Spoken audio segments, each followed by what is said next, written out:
Bueno, licenciado, en esta hora yo le voy a hablar un poco más sobre lo que es la fecundación, su proceso y sobre el periodo de las etapas de gestación, el periodo. Bueno, a continuación, de la madre. Bien, el proceso de la fecundación, como le menciono, es la unión del gameto masculino, el espermatozoide, con el gameto femenino, que es el óvulo, en donde se produce una nueva célula llamada el cigoto, como nosotros podemos ver aquí, cigoto. Bien, que al inicio de la gestación haploide de los gametos se restaura el estado diploide en el cigoto, que es una célula muy especial porque a través de una gran cantidad de mitosis dará lugar al nuevo individuo. Pero con la fecundación también se logra no solo una célula diploide, sino que una célula que posee una genoma proveniente de dos individuos diferentes. Y es aquí donde empieza lo que es el ciclo de la vida, que empieza el nuevo individuo en donde se empieza a formar, y aquí es donde yo les voy a hablar lo que cómo se lleva el proceso de las etapas de gestación.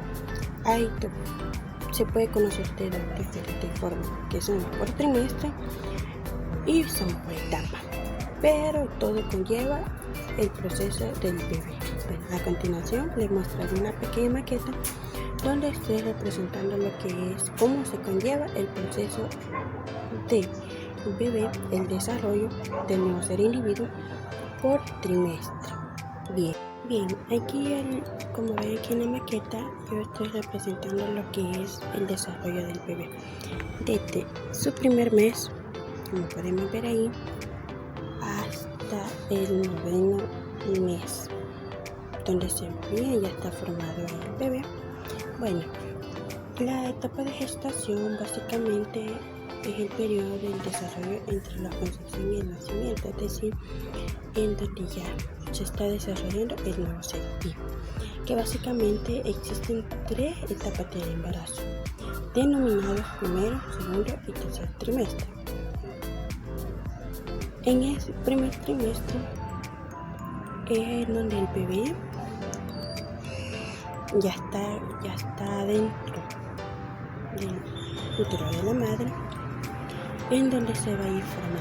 Bueno, en el primer trimestre lo que se desarrolla el bebé es donde la mujer sufre cambios hormonales que pueden promover diversos síntomas. Pues cuando la madre ya dice que está embarazada, se va a hacer su examen y ya ella ya está sabedora de que dentro de su interior lleva lo que es un ser vivo, el cual dentro de 9 meses va a nacer. Pero en el primer trimestre, que se compone de 1 a 12 semanas, es aquí donde la mujer empieza a tener lo que son los síntomas, náuseas, que son antojos, etc.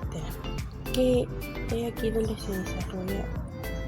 En el primer trimestre también se desarrolla lo que es el corazón, en donde se empieza a formarse y empieza a latir, y en donde también que en su desarrollo también se forma lo que son todas las partes de su cuerpo,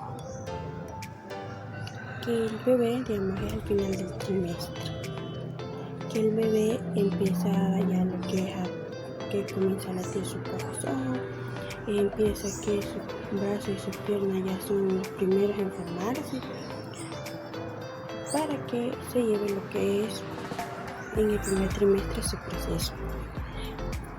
En el segundo trimestre de las diferentes etapas del embarazo, esta es la que muchas veces es la más llevadera, por decirlo así, ya que en general ya se empieza a sentir lo que son las molestias, digamos, el segundo trimestre, porque el bebé avanza a pasos más rápidos, y que es una etapa donde ya se va sintiendo el cambio, ya se va sintiendo que el estomaguito ya va creciendo, es donde también en el cuarto mes es donde se empieza a formar lo que son los órganos sexuales, es decir, es aquí en el segundo trimestre en donde se puede conocer lo que es el sexo del bebé, que este segundo trimestre lo compone de 13 a 28 semanas.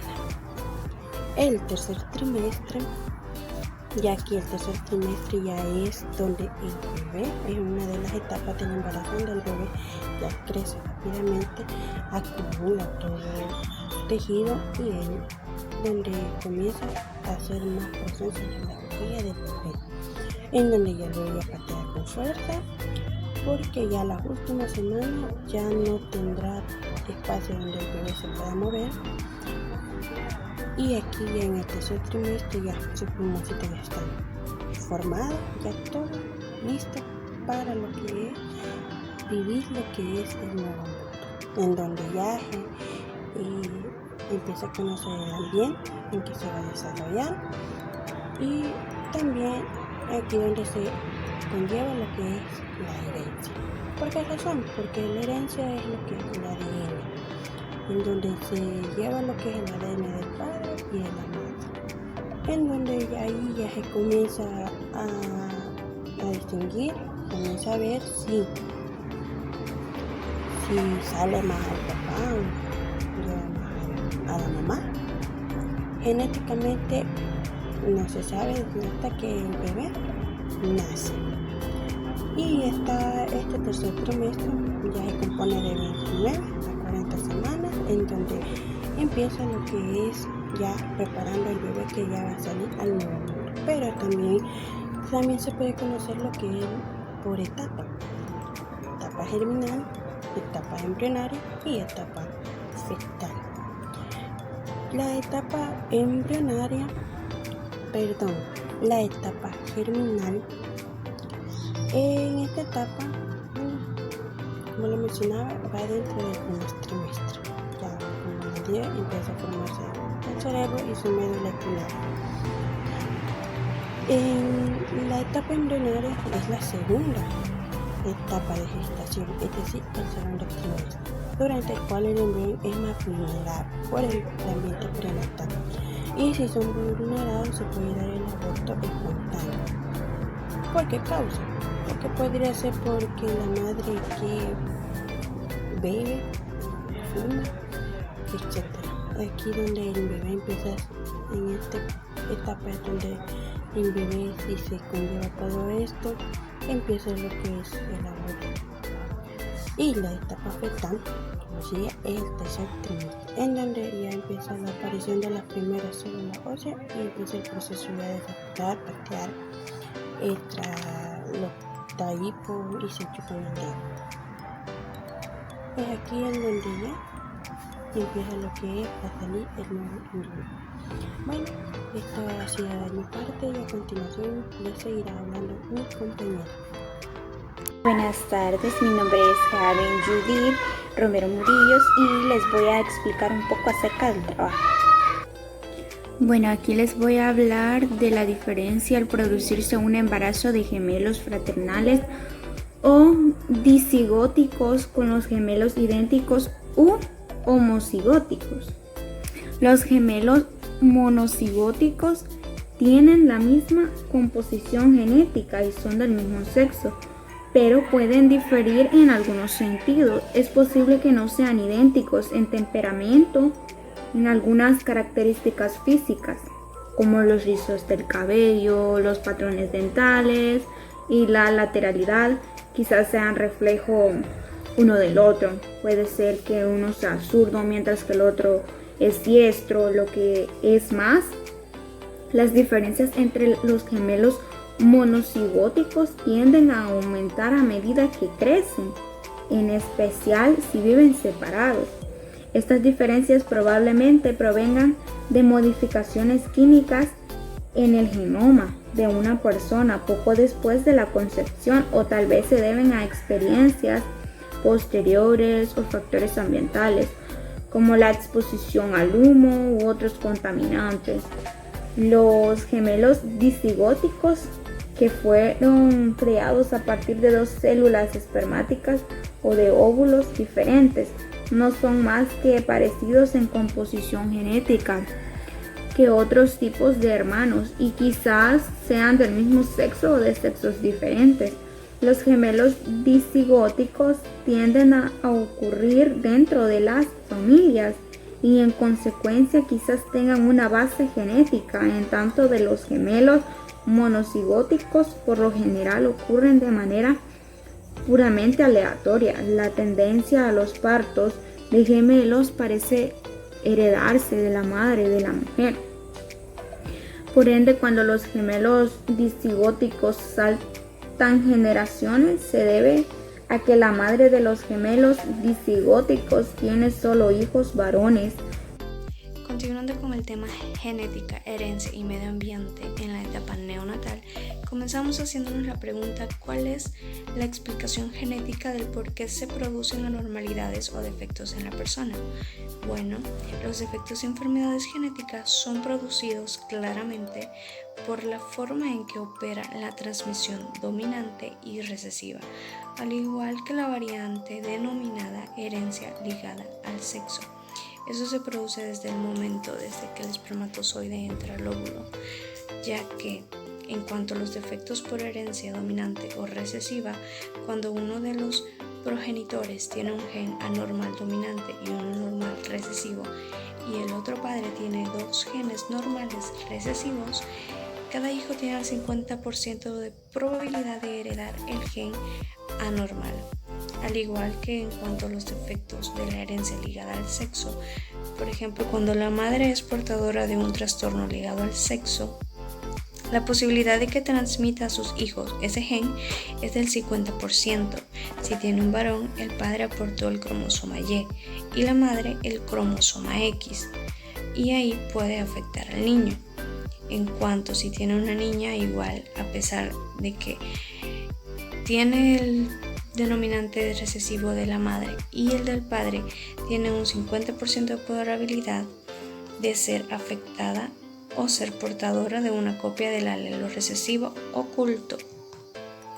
De aquí viene la importancia del por qué la madre, desde el momento de que sabe que está embarazada, debe atenderse e ir a donde un médico a hacer pruebas diagnósticas, a ir a consulta, a ir a controles, para ir verificando de que su desarrollo esté correctamente y de que su bebé no traiga ninguna complicación, o que probablemente la traiga pero que se pueda tratar a tiempo para evitar más problemas adelante. Por eso las pruebas genéticas son muy importantes, porque ayudan a determinar anormalidades cromosómicas en el feto, tales como un ultrasonido, un muestreo del cordón umbilical o una prueba de sangre a la madre. Hay muchísimas pruebas más que podrían ayudar a la madre a determinar si su hijo trae algún déficit o alguna mutación de que claramente la genética y la herencia le heredó. O no solamente eso, sino que el medio ambiente también influye bastante en el desarrollo de ese bebé. Por eso la importancia de conocer sobre los teratógenos, ya que son agentes ambientales como virus, drogas o radiaciones que pueden estar, como podemos ver en la imagen, alrededor de la madre. Puede estar en el hogar, puede estar en algún campo o en algún campo fresco. También la madre jamás en la vida puede tomar drogas o medicinas, o tomar alcohol o fumar. ¿Por qué? Porque eso claramente va a afectar al bebé y su desarrollo lo va a interrumpir. Y es muy importante de que la madre esté al control y al pendiente para que luego después nazca un bebé sano y sin ninguna complicación. Y eso también le va a ayudar mucho al momento del parto. Ahora vamos a entrar y explicar las etapas del parto. ¿Por qué dijimos que anteriormente es importante que la madre tenga un control y prevención? Bueno, porque en la etapa del parto es muy importante que tanto la madre como el bebé salgan bien, porque puede haber alguna complicación de que el bebé se le haya trabado el cordón umbilical en el cuello, o de que venga con sobrepeso, o de que venga con muy bajo peso, o que la madre tenga alguna complicación de hipertensión. Dependiendo de sus cuidados, así va a ser la etapa. Esta etapa del parto puede ser dolorosa o puede ser la más rápida. Solamente consta de 3 etapas. La primera, como podemos ver en la imagen, es la dilatación del cuello uterino. Vemos como poco a poco el cuello uterino se va abriendo. Esto le ayuda a comenzar las contracciones. Las contracciones se van determinando desde el momento de la dilatación y es cuando el bebé empieza a moverse para comenzar buscando la salida, como lo vemos en la segunda etapa. Aquí en la segunda etapa es la salida del bebé por la vagina, dependiendo si no hay ninguna complicación y si no necesariamente necesita una cesárea. Vemos como poco a poco la cabeza del bebé va saliendo. Primero, como siempre, es importante que salga la cabeza. Saliendo la cabeza, el cuerpo sale por sí solo prácticamente, y después del cuerpo se tarda unos minutos nada más para que pase la expulsión de la placenta y el cordón umbilical, que sería la última etapa del parto. Y esto sería todo por mi participación. Muchas gracias.